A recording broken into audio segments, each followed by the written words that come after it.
Hello, everybody, and welcome to the X-Wing live stream for GenCon Online. I am BK. I am joined here today by Max Brook, our X-Wing developer here at Fantasy Flight Games. We're very excited to be with you guys today to talk about some sweet, sweet X-Wing stuff. Yeah, we had our in-flight report last night. Had a lot of exciting announcements for X-Wing. Yeah, John got to spoil the good stuff. But we get to follow up with some other good things. Exactly, yeah. Miniatures manager there, John Schaefer, giving you guys all the good spoilers last night. But hey, we've got some pages here. We do. We have pages. John didn't have everything. I hope you guys are ready for all the good stuff that's on these pages here. All right, Max, what do you say? You want to just hop right in there? Yeah, let's get started. What do you want to talk about first? Do you want to start with the TIE Brute? Let's just hold off on the TIE Brute. Yeah, Let's go in order. I know you guys are excited about the TIE Brute. I'm very excited about the TIE Brute. That's fair. That's fair. But John talked about the first part of Wave 7 last night. Well, that has already been announced. So we've got the G-Class shuttle. Mm-hmm. We've got the Lad-Eye gunship. Mm-hmm. We've got the HMP gunship. Mm-hmm. Those are coming to you guys very soon. We'll talk about that a little bit later. But we're gonna talk about some of the upgrade cards and everything that you guys are gonna see in those expansions. So let's jump right in with the G-Class shuttle. Yeah. So we're going to have preview. I think John actually mentioned this on the in-flight report last night, but we're going to start seeing preview articles for these guys at the end of August and the first part of September. So keep an eye out on our website for that. And just to remind everyone what this shuttle is, yes. This is a shuttle that was briefly flown by Finn and Rose in The Last Jedi. That's right. The one that they took to Crape. But it's also appeared a number of times in the comics. I think it's shown up in the Poe Dameron comics and in other places. And it's generally been around in the sort of secondary material. So we have a pretty good idea of what it does. Exactly. Yeah, I have this really great moment I remember in The Last Jedi where they're flying and the door is blast door is shutting and they're like, oh, we gotta make it. Anyway, we don't have mechanics for that yet, but maybe we'll do a scenario. Maybe, yeah, that'd be cool. Anyway, yeah, so we've already shown you a few things from this. I remember way back during our Adepticon live stream, we showed Agent Terex. Mm-hmm. We revealed that he was going to be one of the crew members with the shuttle. Now, there is a reverse side to this guy. Yeah, so we've got our cyborg version of Agent Terex. Yeah. So Agent Terex he's a pretty interesting card because he's this schemer. And he's the character from the comics. He's fairly fleshed out. He actually has quite a bit of panel time. He's sort of this recurring enemy of Poe Dameron and Black Squadron. But he's also always sort of infighting with other people within the First Order. And so eventually Commander Malorus has him turned into a cyborg, so he'll stop being so disloyal. And then, of course, he betrays her again. Mm-hmm. So we wanted to really get that whole character arc into this card. So we've got the one side where he starts out, he's got these calculate tokens he gets to pass out. And then he flips into this cyborg side eventually when his schemes run out. And he, becomes this, he's forced to be loyal, but he's not exactly loyal. He can sort of mess with you. So, he generates this randomized token. And then if you have an action, you can potentially get rid of it if it's a bad token or throw it to another ship or something. But it's random what the token is, and then you need to have something in range. So he's got this whole set of things where he can be good for you, he can be bad for you. He's sort of a wild card. Yeah, a little bit of a wild card. I do really like that though. That was one of the things that struck me when I first saw this. It's it's kind of bad if you get that token, but then it's action, you can transfer it to another ship, so you can still kind of mess with people. Exactly. Well, and on top of that, you can also transfer the calculate token. So let's say you have another ship that you want, and the G-Class shuttle is a support ship predominantly. It's not really a fighting ship. It's got guns, but it's not especially dangerous. But let's say you've got your TIE silencer set up somewhere. You want to throw a calculate token over there. You can set that up, and if you roll well, you get that. If you don't, maybe you can throw the jam token onto an enemy ship to help protect that silencer. Exactly. But you might also get nothing. Yep. So, and it does have that. You always did something. Sorry, actually, you always did something. And it does have that range of 0 to 3, so you can extend this out if if you do get the jam token, which normally jam is pretty limited range there. You can get this out a bit further. Mm-hmm. Very nice. So in addition to Terex, we also have some other First Order kind of VIPs that can go with the shuttle, including Commander Pyre, who has some really interesting... he affects things from the very start of the game, right at setup. So let's take a look at him. Yeah, so Commander Pyre is from Star Wars Resistance. Commander Pyre is one of the recurring antagonists in Resistance. And Pyre is sort of this lesser version of Phasma in some ways. But Pyre is also very sneaky and tends to use hostages and such to try to get the advantage. And so we wanted to sort of reflect that, where Pyre is one of those. We have some of these in the Empire. We have some of these in the First Order. These cards that really put pressure on the enemy force. But one thing we hadn't really done with is anything that puts that pressure on at the start of game, and that's sort of a sub-theme of First Order. First Order has the hyperwave comm relay that lets them getting closer. It has the dormits that lets them getting closer to the hyperwave comm relay that lets them get resources at setup. It's got some other abilities that affect setup. And so it's got some other cards in this product that affect setup in some interesting ways, but we'll get into those later. Yeah, sure. But this is one where, 2 stress tokens at setup is really not too bad. It's not too bad a penalty, but it means you can't come in fast. Exactly.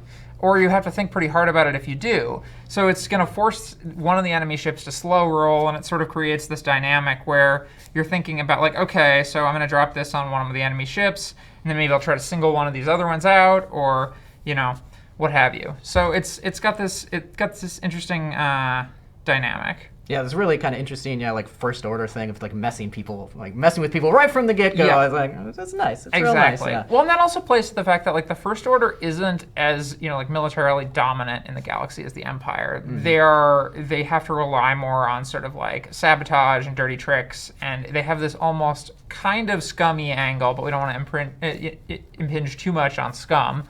But they have this sort of angle of they're acting, outside of the galaxy a lot of the time. They're sneaking around. They're, kidnapping people to build up these secret armies. But they're not acting in the open like the Empire did, where they just went around blowing up planets. Yes.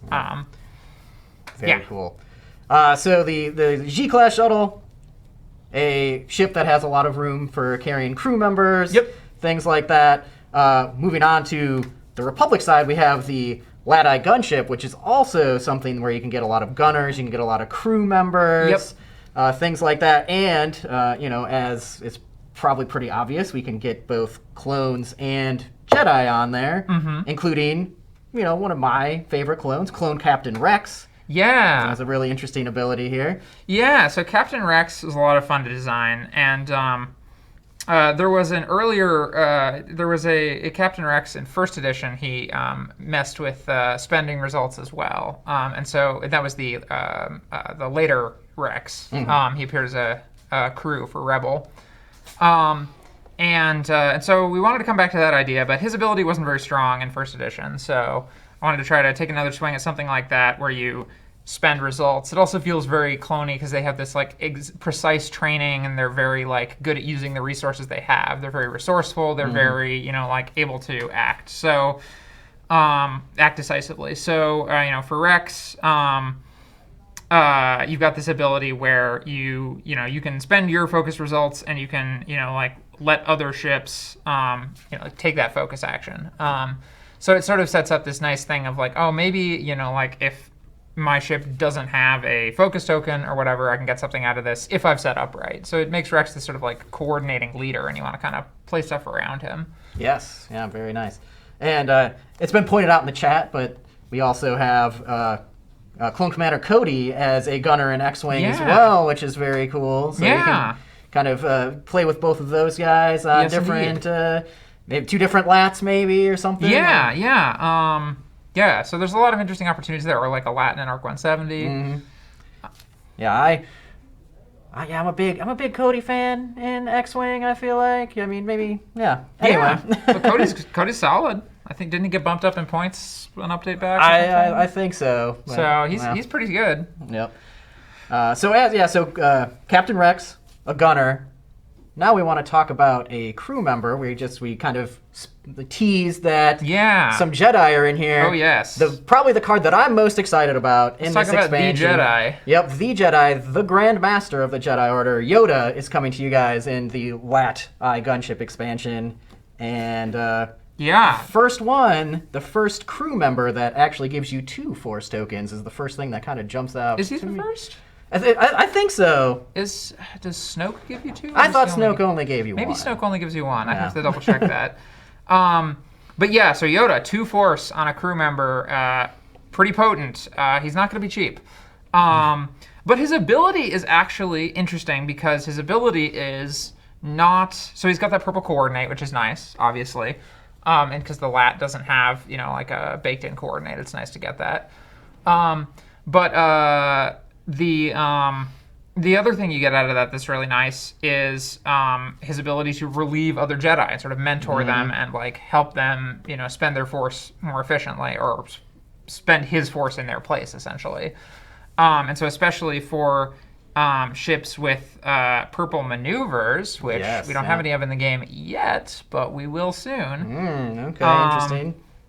This is really strong. And so it really, opens up your dial possibilities and gives you some nice options, making him play a little bit like the Force version of Leia Organa from the Resistance. Yep. But again, he's got that 2 Force, which is just really nice. It's very nice. Yeah, I mean, I just feel like this card's going to be super flexible for the Republic. You can put him on. You can put him on the LAT. You can put him on the ARC 170. And get a bunch of other Force users in there. I can't even remember because it's been so long, since the Adepticon stream. But we've already spoiled a couple of the other Jedi that are in this pack. But there's going to be a couple others that are going to be revealed in just about a month with our preview article. So. We might have some more Jedi even coming later on in this stream that we'll talk about. There's just no shortage of Jedi in the future. There's plenty of Jedi. Yep. So Yoda, he might come in handy in Republic lists coming up here. I think he'll be useful. And then next we want to talk about the repulsor lift stabilizers for the HMP gunship. Yep. So the HMP gunship is a really interesting Separatist ship. It can be used in atmospheric combat, can be used in space combat.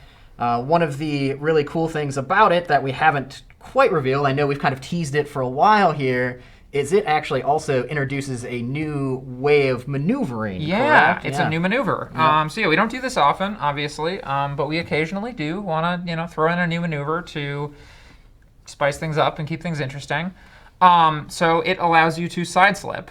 So the sideslip is not a maneuver that will probably ever appear on a dial. This is a kind of upgrade card only type thing? Yeah, it's a special maneuver that certain ships will be able to do. And it's the defining feature of this ship's sort of like really unique flight pattern. And so, do you have the graphic? We do have the upgrade. We do have the diagram as well. But yeah, so the kind of way the upgrade that gives it has this unique configuration card, the repulsor lift stabilizers, and it starts off at setup. It's inactive, which does this interesting thing where it reduces the difficulty of all your straight maneuvers, and then after you execute a maneuver, you can flip it. And so you have to telegraph that you're going to side slip, because obviously it's quite potent to be able to do this weird, unexpected new maneuver. So you have to telegraph it basically a whole turn in advance that I want to be able to do this. And then after you do that, you can flip it and you get to the other side. Yep. And then you get to do the side slip, which is this cool kind of strafe where you can strafe around a target that's coming in at you. It's like a barrel roll, but with the bank maneuver template, and it goes longer. Yes, and you have to go, it goes longer, and you have to sort of move forward using it. So the reason I was asking about the graphic is because the side slip is very easy to explain with a graphic and very hard to explain with just words or text. But basically, you loop around the side. It's like a barrel roll. You can't go backward. And so it allows you to sort of rotate around something or and do this spin in and flank something. So it's really flexible. It's really interesting. It creates a lot of interesting opportunities at the table. But one of the things we were trying to make sure was really locked in with this is that you have to telegraph that you want this option. If you do the bank or turn, you have to do the side slip.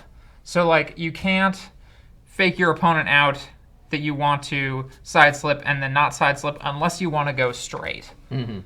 So your opponent can say, okay, so I know that you have the option to side slip, or you could go straight. Yes. But you don't have like infinite options. Yeah, you just you really kinda- have the like 2 types of options. But it is still like a pretty new thing. So Yeah. people will, I think, have a pretty interesting time, like learning to play around this, learning to deal with it. But we really put this through its paces with the testers, and we did a lot of iteration, and we came to a version that people enjoyed playing against, enjoyed playing with, generally found was pretty fun at the table. So I feel pretty good about this. Yeah, I'm looking forward to seeing what people do with this. I think people are going to come up with some real cool ways to side slip. So we actually do have a couple questions coming in from the chat. Obviously, the side slip is kind of a big deal. It's a new type of maneuver. Yep. So as we said, it's kind of like a barrel roll where you have to like line it up with the little hash mark there. Yep. Like a barrel roll, can you do 3 different like finishing positions where you kind of go forward a little bit, or in the middle, or in the back? You're just middle to middle. Just middle to middle. Okay, so you don't have quite as much control over like where you wind up as a barrel roll. Yeah. Okay, and then going back to talking about Yoda, and maybe we can get into this when we, maybe when we get a little bit farther into this live stream. Yeah. But there was questions about. I mean, you mentioned purple maneuvers. I think we should put a pin in purple maneuver discussion. We're gonna get there. Okay, so we'll just wait. We'll hold off. We'll come back to that. We'll talk about purple maneuvers here in a little bit. All right. Another question about, or more questions coming in about the side slip. If you do a side slip, what would happen if you would bump? You resolve the bump as normal. So because you have to go middle to middle, you can end up in a definite position. So you just take the side dots and you resolve the bump as you would bumping normally. Okay, yeah, so you're just kind of like bumping into the side instead of go back, the front. align the dots, you're good. Okay, all right, yeah. Let me just make sure. Yep, all right, I think that was a big question. So, but yes, you can partially complete a side slip. That is a Yeah, mechanically significant thing, and that's the reason it's not just a barrel roll, because we would have had to explain that it was a barrel roll that you were allowed to partially complete, that was done with this weird template, and you couldn't go backwards, and we realized partway through working on it that it was going to be way easier to just call it something new. And then it became a maneuver, which actually made a lot of things easier from that standpoint. Yeah. So yeah, maneuver as opposed to an action that you can fail and then things get a little dicey. Yeah, exactly. Sure. Okay.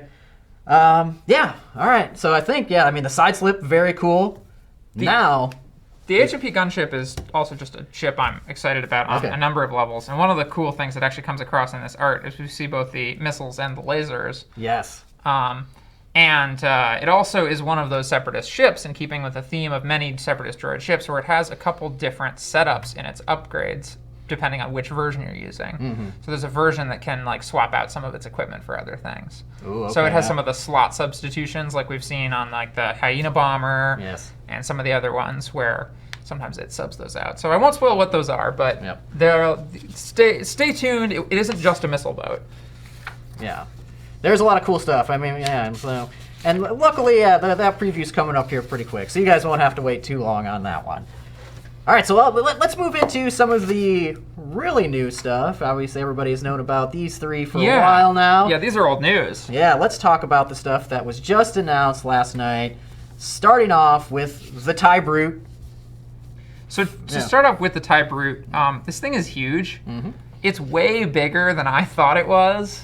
When I started working on it, I was like, oh, it's probably about this big. No, it's bigger. It's bigger than you think it is. You're going to see the miniature, and you're going to say, isn't that too big? And no, it's actually that big. Yep. We spent a lot of time with LFL on this. It's huge. Yeah, got this nice honking medium base, ship. As seen in Solo, the really cool chase through the Kessel Run, going through the Maw and everything. One of the cool things I like about this ship is it seems like it's almost very similar to like an RZ-2 A-Wing or a TIE SF, where it has like the rotating cannons that can go front or back, but it's a lot bigger than those ones. So tell me a little bit more about that. Yeah, so it's interesting. So the rotating cannons are a thing we wanted to play with when we found out that ball turret could spin backward and forward. Mm-hmm. And the one on the miniature, I believe, can spin. Yes, it can. Backwards and forwards, so which is pretty it can cool. Actually. I mean, it's still good if you have the little turret arc indicator, but you can also flip it back, just show where you're pointing it. So, as soon as we found out it had that capability, we were like, oh, great. Well, we've already figured out how to do this for secondary weapons. This thing has some big honking cannons on that thing, so let's give it the cannon slot and have these rotating cannons where it can flip that back and forth. So it was a really nice way to just take a mechanic we already had, tweak it a little bit, and put it in, and now it suddenly plays a totally new way. Yep. You will note that you treat the front arc requirement of your equipped cannons as turret arc. So I hope I am not ruining this for anyone, but you cannot put a heavy laser cannon on there and then fire it out the back. Okay, yeah, you actually anticipated some questions that I'm seeing in the chat there. Yes. There is no bullseye arc out the back. Now, you can take a heavy laser cannon and throw your guns to back, and the heavy laser cannon stays in front. Okay, so you can use that to get a little more coverage if you want, but it won't give you a heavy laser cannon that gets your full rear arc as it's firing. Okay, yeah. That would be really good. That would be really good. That's the reason we didn't do that. Yep. And you actually can see, so the rotating cannons is the ship ability, and we'll actually just right now, let's take a look at Rampage. Yeah. Very interesting Initiative 4 pilot for the TIE Brute. Yeah. So the TIE Brute is interesting because per the visual dictionary for Solo and the other good sources we had for it, it's very much supposed to be a ship that can operate on its own. It doesn't need a carrier ship necessarily to be a pretty functional patrol ship, which is very different, obviously, from the TIE LN fighter, or even the TIE Interceptor and some of the souped-up varieties that don't have a hyperdrive. So it's meant to operate on its own. It has this droid built in that's almost like an Astromach. Yes. Only it's like a gunner droid or a flight assistant droid or whatever. And then it has this built-in droid co-pilot, which is represented through the configurations. And then it has, it's just big and beefy, and it can take a lot of punishment. So, when you see them on the Kessel Run flying, through that, asteroid field and what have you, these are ships that, can undertake those long missions on their own. Yeah, it's getting hit by all kinds of debris and stuff as it's flying through there, so it can handle a little bit of punishment. Exactly. So, obviously, with 8 hull, it is the beefiest, unshielded TIE fighter, I think by a fair margin. Yeah, I mean, it might just be the beefiest TIE fighter, period, but there's a lot of there's the Punisher, I guess. The Punisher is, what, 8? 7? It's got to be up there, yeah. It's close. It's comparable to the Punisher. Yep. But yeah, and then Rampage. So we obviously didn't have a ton of, really specific characters who fly this thing. So this is going to be another one where we're heavy on code names. We did have one. There is a named person who showed up in some comics. Yes. But we'll get into them later. Yep. But Rampage is a sort of a classic code name character. But we wanted to base this on what we saw in the film. And so, we saw that this is a ship that can be really aggressive in its pursuit. And so with Rampage, it was all right, well, what about an ability where, if you fly right at the enemy, you can give them strain tokens. And then, some stuff went around on this, and, we realized this thing had so much hull that it's this is going to be damaged a lot of the time. It's got 1 agility, high hull, and, the only thing scarier than one of these things flying towards you is one of these things flying towards you if it's on fire. And just doesn't stop coming. And so it's just going to keep coming no matter what. Yeah. Yep. So I liked the idea of this sort of pursuer, this implacable pursuer, hence the subtitle. So that's how we got Rampage. And it's a pretty fun ability. It's fairly hard to trigger, but it's really good if you do. Yes. Especially if you can set it up in combination with an attack from a couple other ships. Or a particularly nasty, attack you've set up if you've managed to pick up a lock in a previous turn or something like that. You can get that -1 agility and also get your rerolls. Yes. Yeah. So there's some pretty nasty stuff you can do, but you do have to fly pretty well to land it. And it's easier to land on some ships than others. It's better pursuing medium and large ships than it is at small ships if they don't want to be pursued. So. And you did mention the Droid Intelligence that almost kind of serves as a co-pilot. Yeah. There are 2 different versions of that configuration that you can use in this expansion. We're not showing one on the stream, but like I said, immediately after this live stream, I'll have the announcement article for all of these new ships up.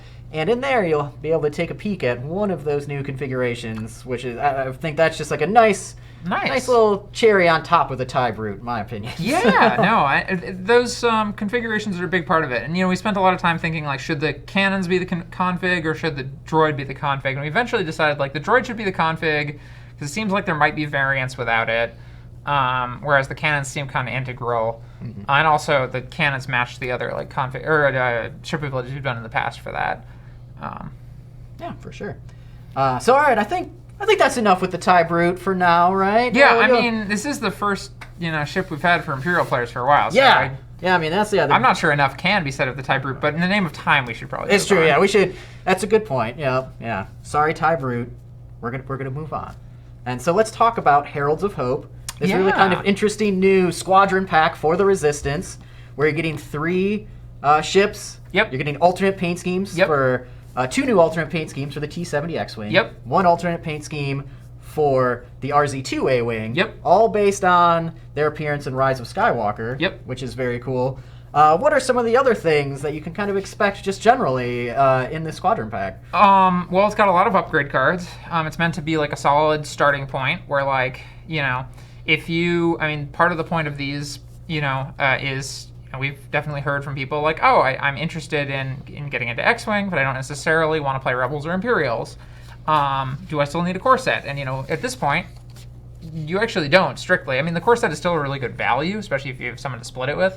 But you can buy the premium maneuver template, you can buy the dice, you can buy the damage deck, and if you pick one of these up, you've pretty much got most of what you need for a 200-point squadron. Yeah, it's, like, really cool. Yeah, especially... we just had Rise of Skywalker, I guess it's been a little bit over 6 months ago, but these new paint schemes. The other really cool thing in there is we have new pilots for all, well, not for all, but for both of these different ships. And mixed in there, new versions of a couple classic heroes, including Poe Dameron. You want to talk about Poe a little bit? I really feel like this ability, it's very similar to his original ability, but it has maybe a little bit more utility. It is, yeah. So let's talk about new Poe and new Snap.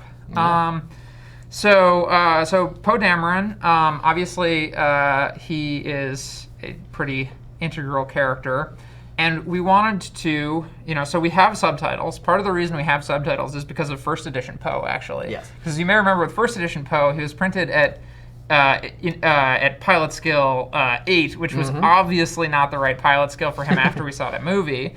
So we later printed a version of him at pilot skill 9. And that led to the conversation for second edition that went, like, we need subtitles so we can differentiate between versions of characters. Yes. So while Poe's not the first character we've gotten multiple iterations of, he is a great example of why to do it. So, our first Poe is the, hotshot flyboy Poe. He's, a little cocky, but he's really the best. Yes. Like, he's just so good on his own. But he doesn't do much for his teammates. And so what we wanted to do with this version of Poe was do a version that shows his, sort of like growth and character development to being more of a commander, being more leaderly, knowing how to take risks properly and make good decisions, sort of like applying those lessons he learned in The Last Jedi and then leading the way we see him do in The Rise of Skywalker. And so, we have this version of Poe that's got an ability much like his old ability, but he can, now share it with his friends, but he can't do it as often. Yes. He can still use it himself, too, but again, he can't do it as often. So if you just want to have the Poe who is, like, the best individual pilot you could have, you probably want to go with stick with earlier the original Poe. version, yep. But if you want to have a Poe who has a lot more squad synergy and can really do a lot more with teammates, then that's what the new Poe is for. And that's sort of what we want to do with multiple iterations of characters, is like really have each one have their own niche and have a, like a way that they are, like a thing that they're the best version of that character for. Exactly. Yeah, I just feel like it's a nice character arc. You kind of mentioned, like, he's learned some lessons maybe perhaps throughout his journey here, and now we have this character arc where Poe is really taking on this role of, like, I'm going to become a leader in the Resistance. And I'm going to be able to help out my, like, teammates and get them to do extra actions. We get to see that at the Battle of Exegol, where he's, like, commanding. And then, speaking of, we also have Temmin Wexley. We have a new version of him. We get a new version of Snap. Yeah, and so we have... Temmin Wexley is a character who has a ton of backstory, but it's almost all in the secondary material. So obviously, like, we first meet Snap Wexley in the Aftermath novels, and then he appears a lot in the Poe Dameron comics. And one of the things that comes up frequently about his character is that he's sort of a tech whiz. Mm-hmm. And so we wanted an ability that also reflected like that side of him, because his previous ability is good. It's a very solid ability and it's fun, but it doesn't necessarily get across that aspect of his character. And that's, again, the nice thing about being able to do multiple versions, especially when we have like a good reason to, like, these alternate paint schemes and this whole, like, the appearance of the character in a new form of media and all that. When we have a chance to do that, we get to, like, play to a different side of their character. Yes. So, this time we get to play to, and I wanted to do something that played around with configs for X-Wings. Because X-Wing configs are obviously this, like, big part of second edition. They're one of the most exciting things is, like, the wings close on the X-Wings. Mm-hmm. And so having someone who can, like, play around with that and sort of, like, do some cool stuff with that. And this is not the only card that cares about the state of your S-foils in this product. Oh, interesting. Okay. There is another card that we'll get to show off later that also cares about the state of your S-foils. Interesting. Yeah. So I like Snap. I mean, I guess it's not just locking your S-foils in attack position. You could also snap them in attack position. Oh, interesting. Yeah. All right. I like that. You got me all distracted now with your puns here. I thought you were setting that up for me. You know what? I didn't mean to, but I'm glad I did. So we've talked about Poe. We've talked about Snap. Two pretty big, recognizable resistance pilots. Yep. Let's go in. Let's talk about some of the other kind of maybe lesser known pilots that are in this pack. And let's start off, let's go with Merle Cobbin, I think is how you pronounce it. Merle Cobbin, one of our friends from the Visual Dictionary. Yes, yeah. He is a Initiative 1, but works as like a really good blocker perhaps in an RZ2. That's the idea. So Merle Cobbin is, we were, working on new RZ2 abilities, and we had these, names and brief character profiles from the Visual Dictionary and such, and so we had like resources, but obviously this isn't a big personality like Poe, so to some extent the ability has to really get across a lot of this character's personality because it's going to be most players' first exposure to it. And so Merle is this reckless flyer, and so we wanted to play with an idea of this A-Wing that just flies right into the danger zone and in there. Just gets right in there. But like, if they shoot it, they're shooting at an A-Wing, like your cheapest A-Wing probably. Well. So you have this really like interesting incentive where you basically want to give your opponent a great shot potentially. Yep.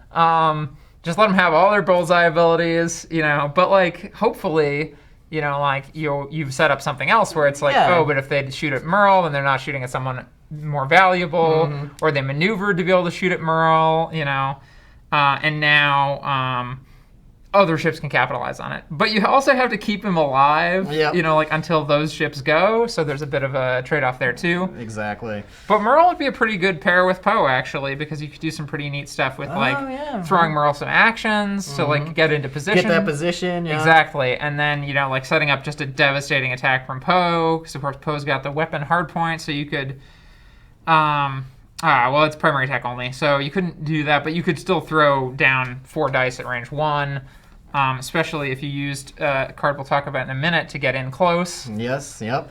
Yeah, Distracting Daredevil.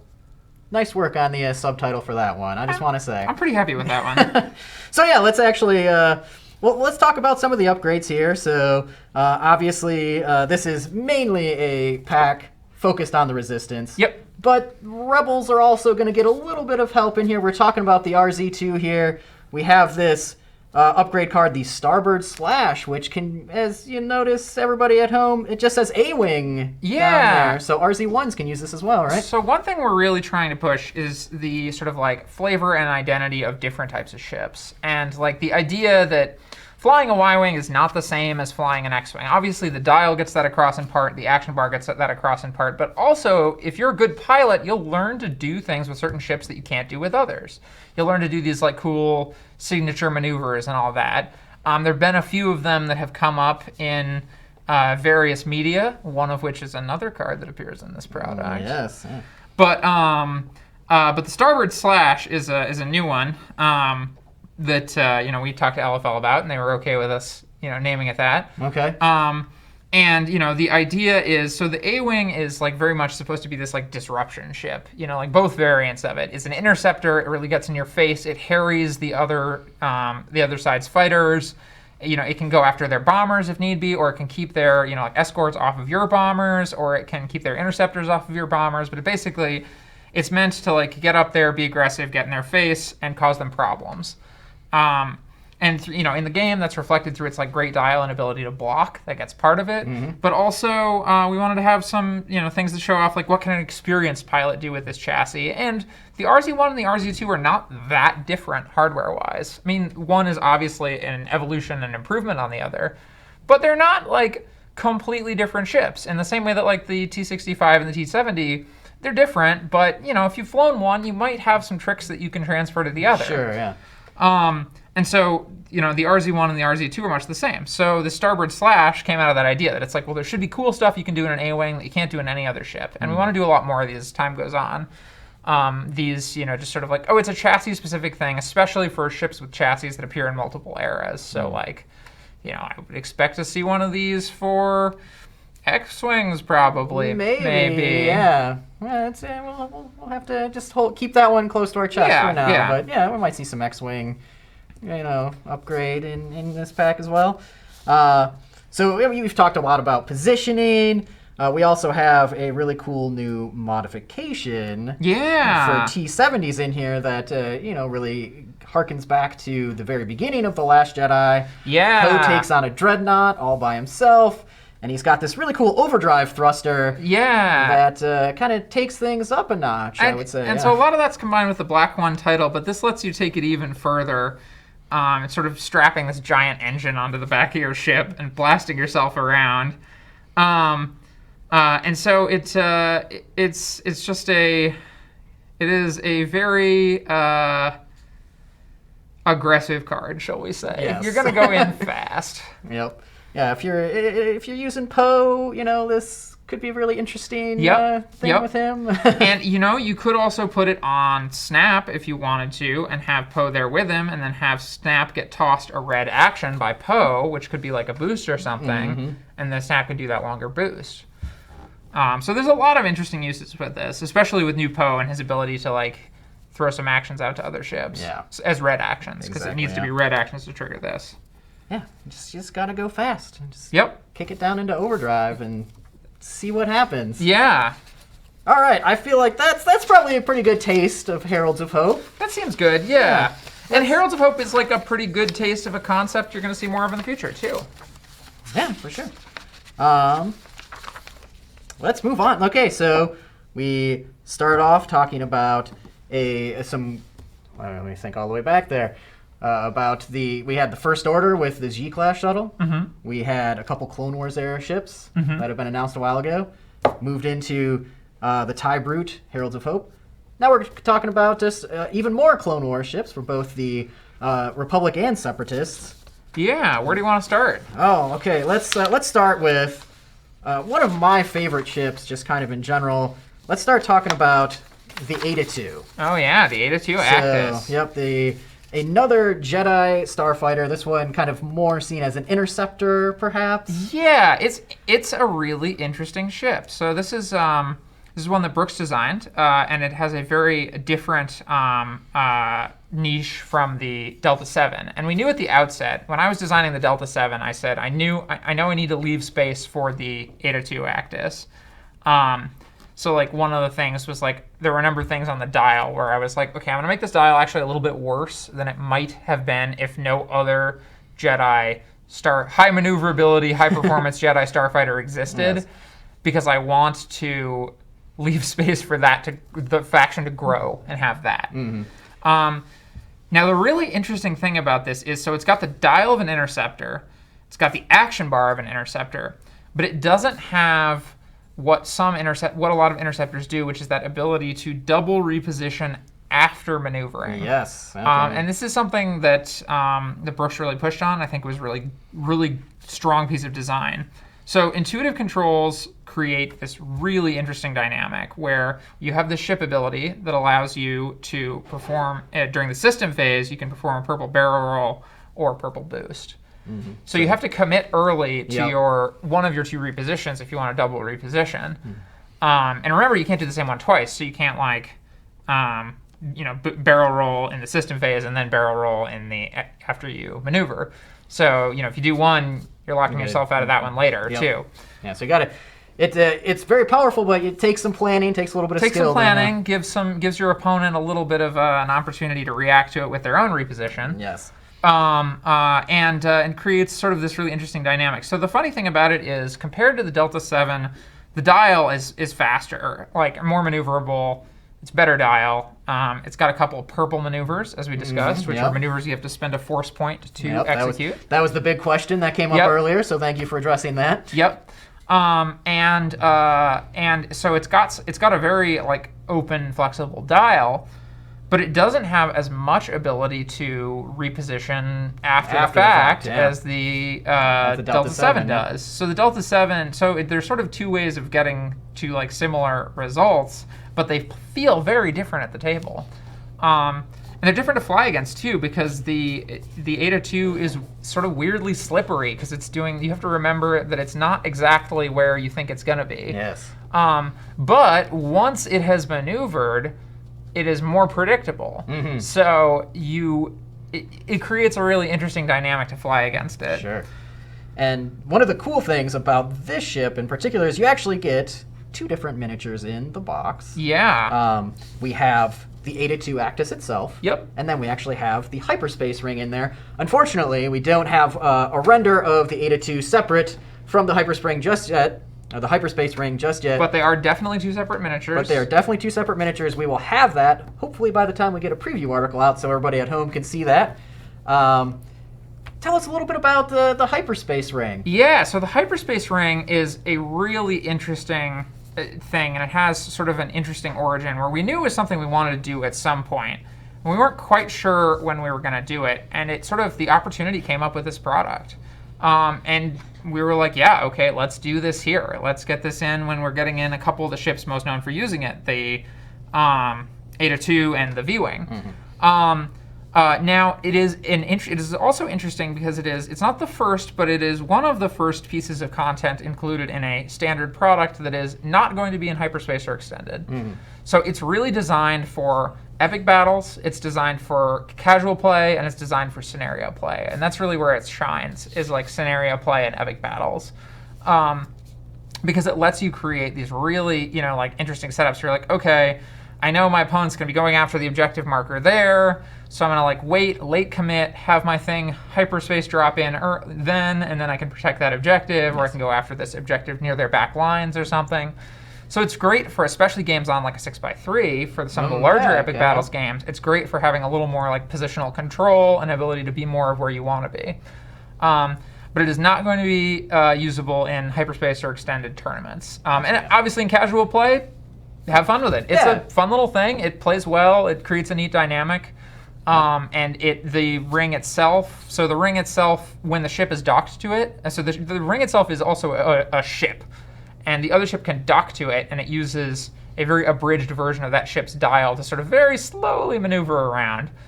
It does provide the ship a little bit of protection, so you can like drop it in with the ring, expect the ring to get shot off, and then the ship can like maybe survive a hit that way.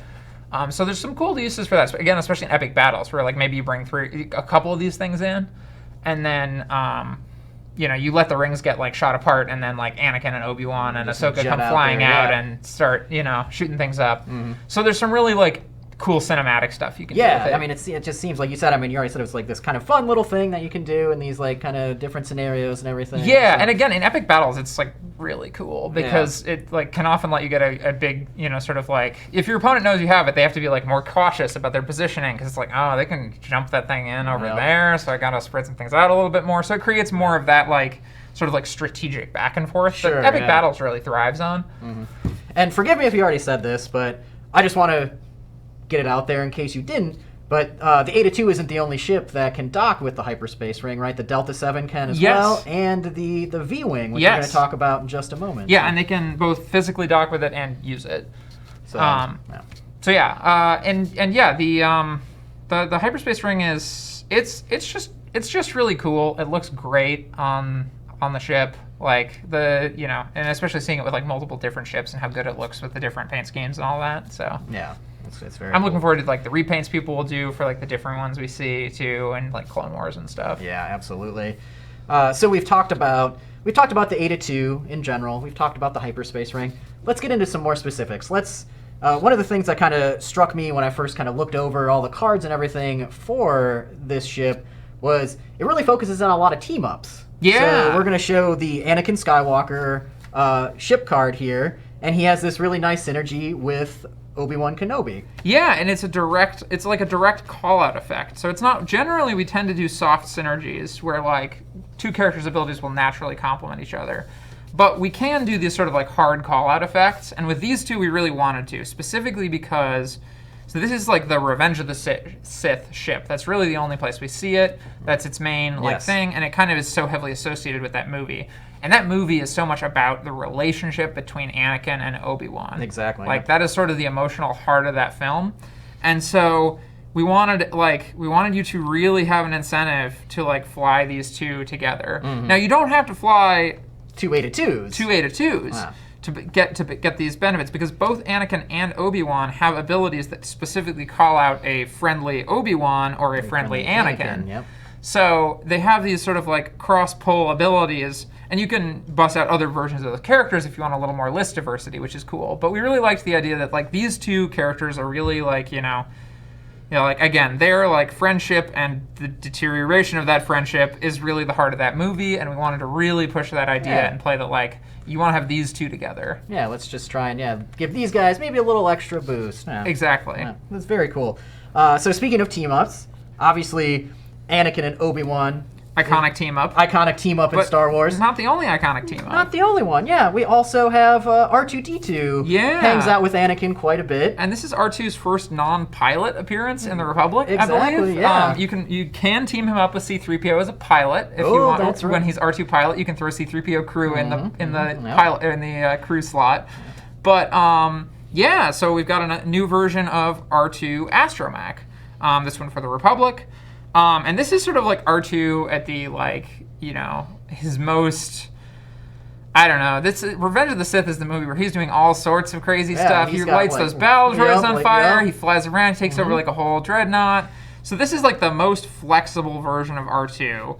But it also doesn't have that many charges. Yeah, only two. Only two. Yep. But he can kind of do anything. He can get buzz droids off of you, so if you're sick of dealing with those, this is your R2. Mm-hmm. He can get you shields back. He can get rid of damage cards, but he only does it a little bit. Yeah, just a couple times, but still pretty good. For two uses. Yeah, definitely. I mean, you got a lot of stuff you can do there. He's a strong card, and you only get a deplete token from it, so yeah, it's very strong effect as well. Not too big of a cost. Yeah. Yeah, great. I mean, so it's very exciting. We got Anakin Obi-Wan, Anakin R2-D2, got all these iconic characters kind of teaming up, and I mean, I'm just excited that we finally get R2-D2 just as an astromech for the Republic, which I'm sure a lot of people have been waiting for a long time. He's not going to be cheap. He's not going to be cheap, yeah. But he's going to be worth it because again, any problem you have, he can solve it. Sure. Yeah. He can help you out in a lot of different ways, more than just regenning a shield, perhaps. Yeah.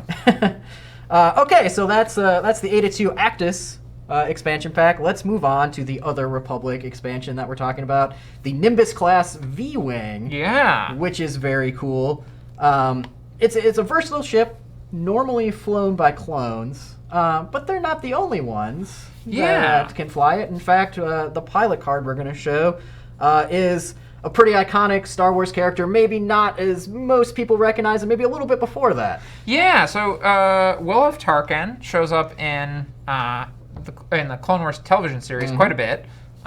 He and Anakin meet up, and Anakin's like, oh, this guy's got some pretty good ideas. And you sort of see the writing on the wall there. So Tarkin is, this is, the younger, more, still very much, a man of ambition, but not quite so ascendant in his power. Yes.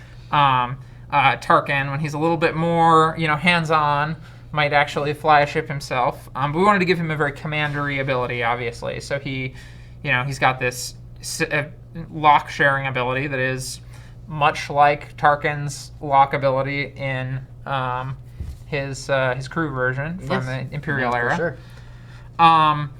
And yeah, this ship is interesting because it is very much the like proto TIE fighter from a lore perspective. Yep. But it has a lot of features the TIE fighter doesn't actually, which is one of the interesting things too. Like in terms of performance, it's a higher spec ship in a lot of ways. Yes. And the TIE fighter is actually like a reduction of a lot of those features, just down to like the Kind of barest bare bones, essentials. So it's got lock. It doesn't have white barrel roll. It's got red barrel roll instead, so it's a little less maneuverable. And then it's got that boost lock, which is really nice. That's very nice. And everybody will undoubtedly already noticed the twin ion engines ship ability, where you can ignore the TIE ship restriction on upgrade cards. We're not showing one on the stream right now, but boy, is this some more foreshadowing? It is more foreshadowing. I believe you will see one of those TIE ship upgrades in the announcement article just coming up here right after the stream. So again, stay tuned for that. Again, like we really like the idea of having these like upgrades that play to various things, and here's another thing that feeds into that. Yeah. And so the V-Wing, another cool thing about the V-Wing is it also comes with a couple different configurations, so you can, it's even more flexible than that. Yeah. It's a 2-config ship, so the V-Wing has a couple of like canonical functions, and one of them is that it can be equipped with these like inbuilt ion cannons. But the other sort of like function is it can actually have bombs. And so we're showing you that one. Yes. Which is the Alpha 3B Besh configuration. So this is the like sort of more multi-role version, whereas the other one's a little bit more of a specialist. Yeah. And this is the one that gives you a nice little boost to your attacks, and then also gives you the bomb slot. Yeah, it's very cool. Yeah, I remember when I first saw this, I was like, oh, that's interesting. Normally like little fighter like a V-Wing doesn't have bombs. Yeah. So. Yeah, the V-Wing does a lot of things. It's one of the really interesting things about it as a ship is if you go through the materials about it, it like does a ton of different stuff. Yeah. And again, you can sort of see like, oh, the V-Wing was this sort of like evolution on a lot of the like the Clone Wars era ships, which tended to be like pretty multi-role. They tended to like do a lot of different things. Whereas the Imperial era ships tended to like have a lot of that stripped back, and so it's sort of the last like, the last of these ships that's like really this like multi-role thing. Mm-hmm. Yeah, it's very cool. Very kind of flexible ship for the Republic. I like playing Republic and X-Wing a lot, so I'm very excited for all of this. I think there'll be a lot for you here. All right, let's move over to the Separatists. Yeah, so we get a couple new ships, including the Droid Tri Fighter. I remember, this was months ago, but I remember I helped play test against the Tri Fighters. Nice. And I say this in the best possible way. They were a pain to play against. They were a little kind of a nuisance there. They're nasty. So the Droid Tri Fighter is a really interesting ship. It is, so normally, like, droid fighters are defined by a couple of things. They have pretty good dials. They're worse at banks than turns, to give them that droidy feel of like really good at like lurching to the side, but not actually good at like subtle turns. Mm-hmm. We're just going in. Yeah, exactly. And then they tend to be discount. They have not great stats. They have usually pretty good action bars, but like poor stats. Mm-hmm. And they tend to be cheap.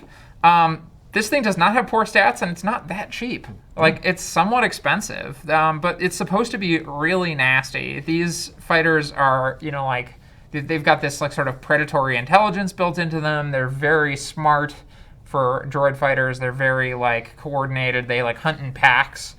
Yes.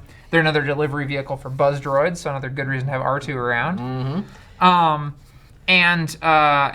So they have some high initiative generics too. Yeah, for sure. And you mentioned, they're very intelligent. Everybody will notice here in a second that they, like a lot of Separatist ships, they have networked calculations. The one that we're going to show you, DIS T81, kind of takes network calculations and can do maybe a little bit more. He can spend 2 calculate tokens friendly ships nearby, right? Yeah, exactly. So that's what this effect does, and it's very solid, unsurprisingly. Especially if you've got maybe a couple of Tri Fighters backed up by a couple of Vultures generating cheap tokens for them. And then your opponent has this tricky choice of like, do I go after the Vultures because they're going to be easy to kill, or do I go after the Tri Fighters because they're going to put a lot of hurt on me? Yes. And yeah, that 3/3/3 stat bar, like a 3-hull unshielded ship sort of doesn't look that scary, but with networked calculations, we weren't sure when we made the Vulture droid if it was going to be possible to make a 3 agility networked calculation ship without having it be like destabilizing. Very good, yeah. And we did a lot of testing, and we found that, yeah, at the right price point, it is fine. It's not overpowered, but it is quite good. And certainly, like, if you have a couple of these guys backed up by some Vultures, you can have this like list that has this swarm effect that's quite nasty and like pretty reliable defensively, even if it doesn't have focus. Okay.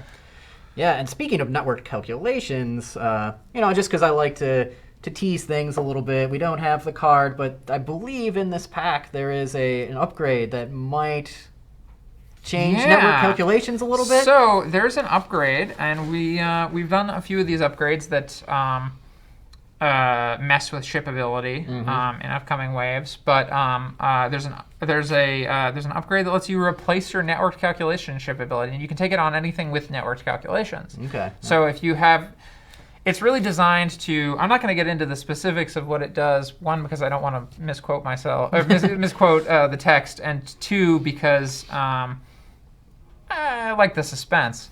Exactly. But it allows them to operate a little more independently. Yeah. And so it's this, it's another card that Brooks designed, and it's just a really neat one that's got these like cool, like implications for your list building. Because all of a sudden you're like, oh, maybe I want to do some Nantexes. Well, they don't necessarily benefit all that much from networked calculations, but I'd like to have some cheap ships. Yes. Oh, well, I swap in this more independent operations ability, and suddenly these go better with this other thing. And so you have some interesting like opportunities there as well. Nice, yes.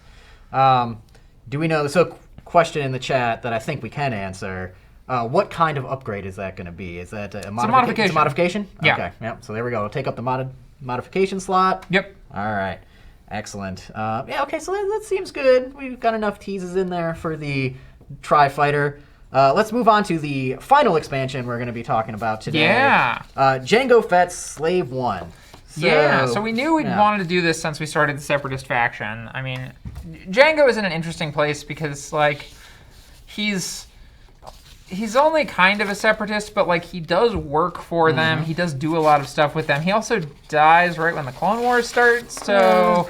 he's a little like, Maul. He's sort of in that like early Separatist movement group, but he does fit really nicely in that faction, and he gives that faction some like really interesting stuff to play around with because this is sort of the Fire Spray is a very different ship than anything they have. And opens up some really interesting list building possibilities. Yeah, it's not a droid, obviously. So we have like really heavy emphasis on droids. There are a couple ships like the Belba Lab that have organic pilots. Yep. But yeah, Jango, he's his own kind of bounty hunter, this kind of like rogue a little bit, so he doesn't easily fit in with this faction, which opens up a lot of kind of interesting things. Yeah, definitely. For it. And one of the cool things about Jango is we can show his pilot card here. He's in Initiative 6. Yes, he is. Yeah, so the Separatists have been a bit short on Initiative 6. They've gotten the 1 with Sun Fac, but that's been it so far. And so now they're getting another. Jango is quite good. He's probably, at least based on what we've seen in testing so far, we don't actually think he's quite as powerful as Boba. Boba's passive mod ability is so good. Boba is very good. Even with Initiative 6, simply because the ship's ability to maneuver and reposition at Initiative 6 isn't quite as beneficial as it would be on like an Interceptor chassis or something like that. But he's still quite good. And he has, quite a bit of punch. He creates some pretty interesting hard choices for the opponent, where they have to think about like, okay, what are you going to want to do this turn? What do I want to do? And now what do you think I want to do? What do I think you want to do? Etc. And it just gets across the fact that he's sort of this, he's this normal guy who's able to fight against Jedi and do pretty well for himself, unless it's Mace Windu. And he's also one of the characters who's involved in one of the most iconic space battles of the series, maybe the longest by simple time. Yeah. Like, that chase is a good 6-7 minutes It takes a good chunk of time, yeah. So it introduces a lot of like bombs and things. Exactly. And so we wanted to really do justice to that character who gave Obi-Wan such a hard time in that space battle. And of course, he's not the only character from that scene who we are going to show you today. There's someone else who played a very important role in that scene. You've talked a lot about Boba Fett, unaltered clone of Jango Fett. Yep. And this kind of, I don't know if you can say it's a tradition, but with the Naboo Royal Starfighter, we got younger version of Anakin. Yep. Now we're getting a younger version of Boba Fett as a gunner. Yeah. And one of the really cool things, I think, is he kind of follows this pattern within this expansion where a lot of the upgrades can be equipped on Separatist ships or Scum ships. Yes.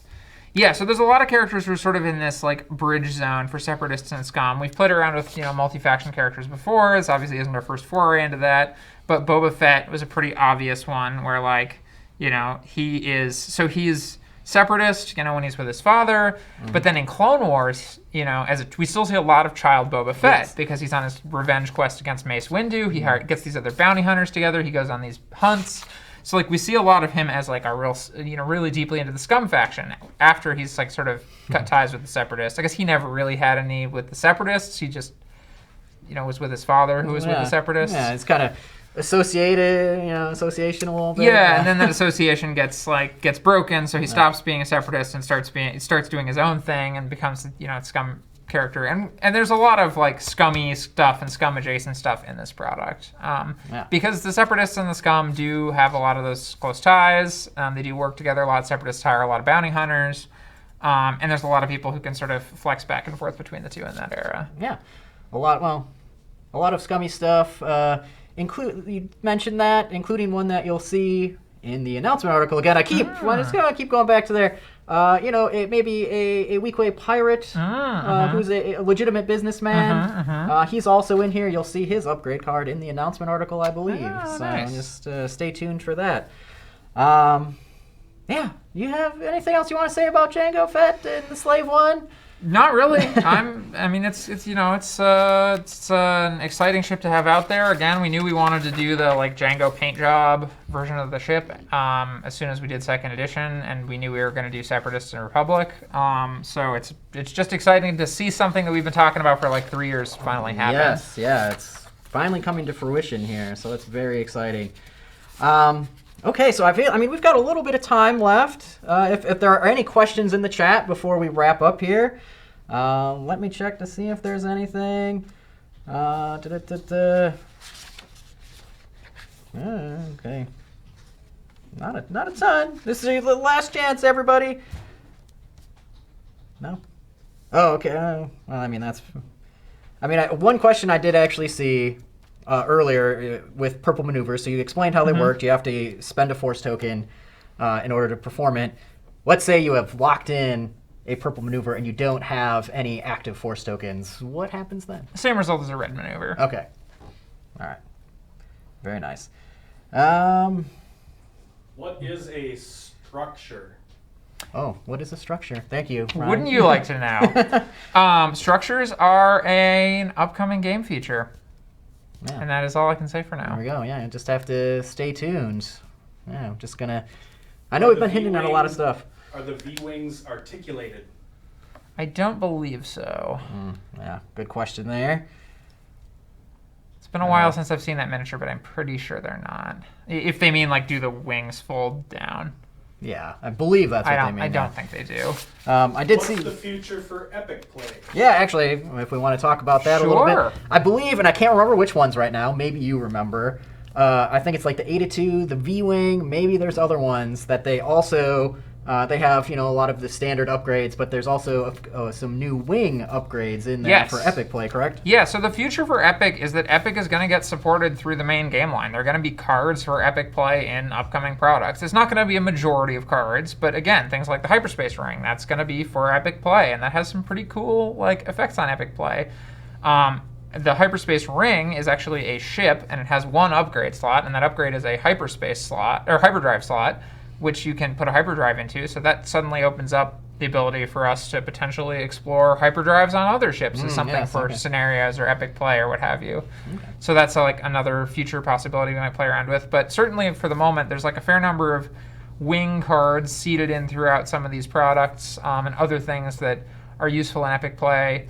And yeah, that's the future is that like there will be, when there's something cool that we want to do that doesn't really fit in the main game, like the Hyperspace Ring, but like is a very neat, iconic feature of the setting, it'll show up for epic or scenario and casual play. All right, yeah, so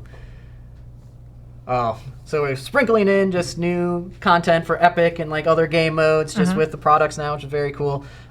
Some eagle-eyed people at home, I believe in our spread for Heralds of Hope, noticed that there are 3 single turret arc indicators. They're kind of wondering why. We can't really say right now. It may, point to it's not an accident. It's not an accident. There might be an upgrade in there. Yeah, perhaps. maybe there could be. There's only one RZ2. It's not a mistake. It's not a mistake. I didn't see that, and I didn't see that and freak out that I'd put the wrong number of things on the punch board. Yep. Got another one from the chat. How can a T-70 perform a red slam action if you can only slam during the perform action step? I will have to look into that. I honestly don't have the cards in front of me and would need to check. Yeah.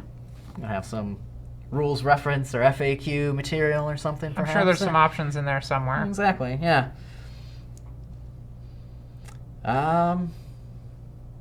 I mean, okay, so we will briefly touch. We didn't really touch on it at all.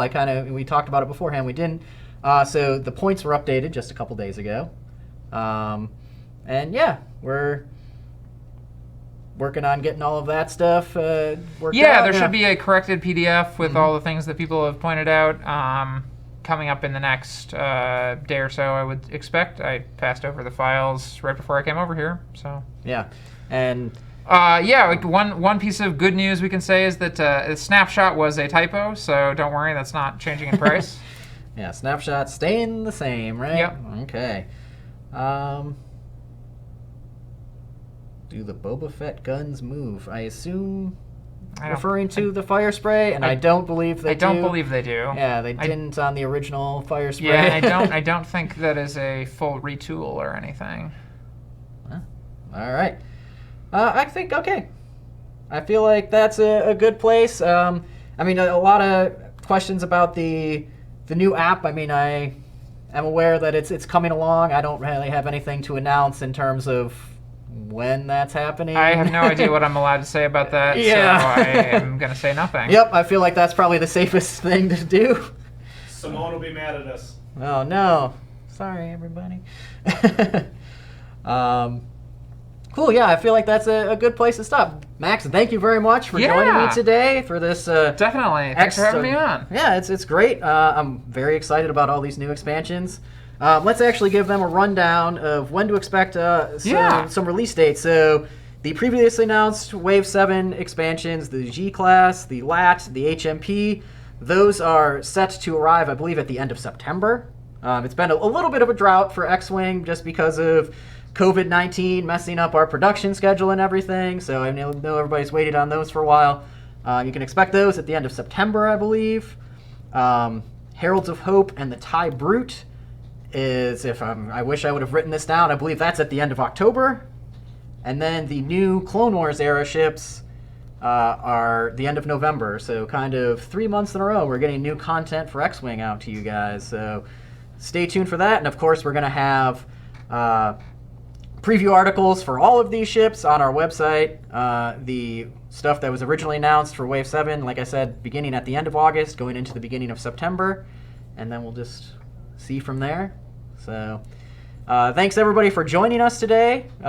We have a bunch of other streams going on throughout the GenCon online weekend here. I'll be back with you tomorrow morning at 9 a.m. Central, if I remember correctly. We're going to be talking about Star Wars Armada. Obviously, we had a big announcement in the in-flight report with that last night, so if any Armada fans out there, join us for that. I believe that... Hey, Oh. Brian. Yes? The website mentions something. Yeah, okay. I was just getting to that. So the website has the full schedule for our GenCon live streams, and I believe that Ryan has set it up that if you just scroll down on Twitch, you can get the full schedule there. So join us for all the live streams coming up throughout the rest of the weekend. Thanks for joining us today. Thanks for being here, Max. It's been great. I'm going to make you call it out. Oh. The website literally says you're going to talk hyperspace. Oh, the website says we're talking hyperspace? Oh, okay. Okay. What are we talking New about? content reveals in hyperspace talk. You don't have any notes. What were we going to talk about with hyperspace? Did we have a plan for this? I mean, we can talk about the fact that, like, why did we do the things we did with hyperspace? Yeah, tell us something about hyperspace. So, yeah, the long and short of why we decided to add some things to hyperspace, but not take anything out, is because we really felt like it would be unfair to pull things out of hyperspace without people really having had a chance to play them. But, we know that some people are in areas where they can play. Obviously, there are places where the COVID situation has become more manageable, and so some people are able to get back to it within their regional safety restrictions. And so we wanted to make sure that there was something. If we're going to do a points update, we might as well do a hyperspace update too. And there are like more fun, exciting things we wanted people to be able to play with, and we thought it would make. Rather than just sort of let hyperspace sit fallow, we wanted to, give people a chance to try some new stuff and freshen things up a bit. Sure. And hyperspace is also, part of it was also based on the fact that there's going to be a bunch of new content dropping directly into hyperspace from new products. And so some of it was to fill out factions who aren't getting anything new. Mm-hmm. So we wanted to make sure, okay, just because your faction isn't getting anything new doesn't mean your hyperspace pool doesn't change for 12 months, because that would be pretty unfair too. So we wanted to make sure that everybody got something new, got a little something to play around with, and then also, there were, especially the factions that didn't get as much from the new content, still got some things to play around with. Sure. And a question from the chat here: would you ever consider adding huge ships to extended or hyperspace? Seems maybe. It's not completely impossible to.